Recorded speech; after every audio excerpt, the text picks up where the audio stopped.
Yo mga idol, ayan, meron na naman tayong blessing na natanggap. Ano mga idol, ang haba ng isda, parang ahas na isda mga idol. Oh. Yan yung tawag ditong tambilawan mga idol.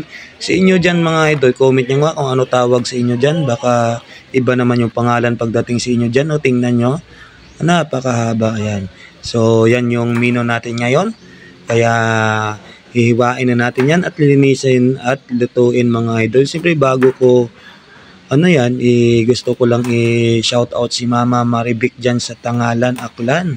Yan, thank you ma sa isda na to kasi kinontak tayo mga idol na meron daw isda doon na ibibigay sa atin. Kaya pinuntahan natin para malibre na rin yung ulam natin today. Siyempre hanggang mamayang gabi na yan. Yan, kay Mama Marivic tagumpay dyan sa Bye Tangalan, Aklan. Thank you talaga ma sa blessing na to. Ayan, yung mga idol, linisan na natin yan. Kunin lang natin yung mga bitoke at saka asang mga idol at okay na yan, ready to cook na yan.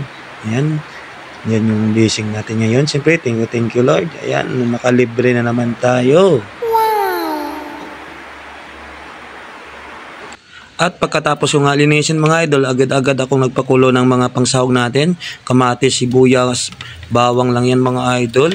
Ayan, at isabay na rin natin itong isda. Ayan, simpleng luto lang mga idol.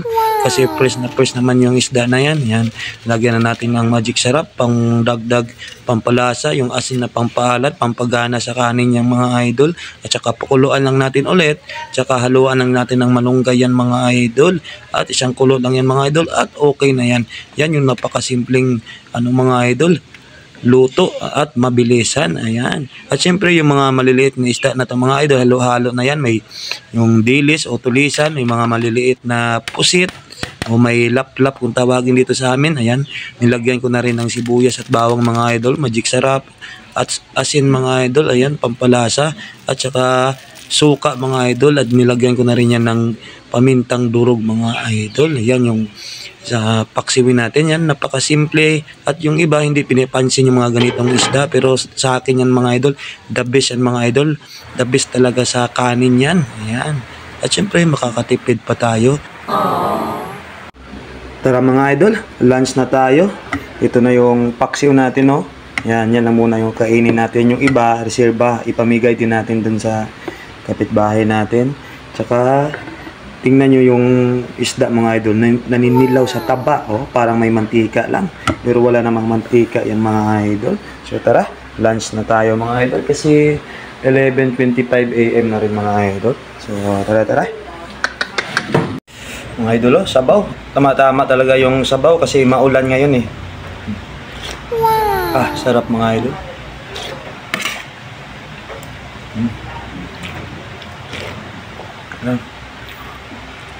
Mga idol, ang taba ng isda.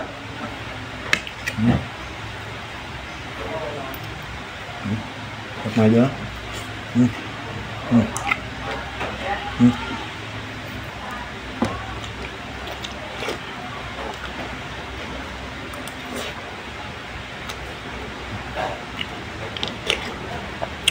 Ito yung paksiw mga idol. May mga halong pusit, maliliit na pusit. Pampagana.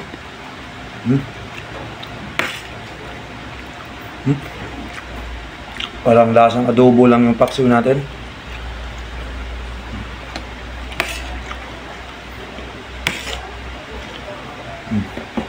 Kayo dyan mga idol, huwag magpagutom, baka magutom pa kayo sa kakapanood sa atin.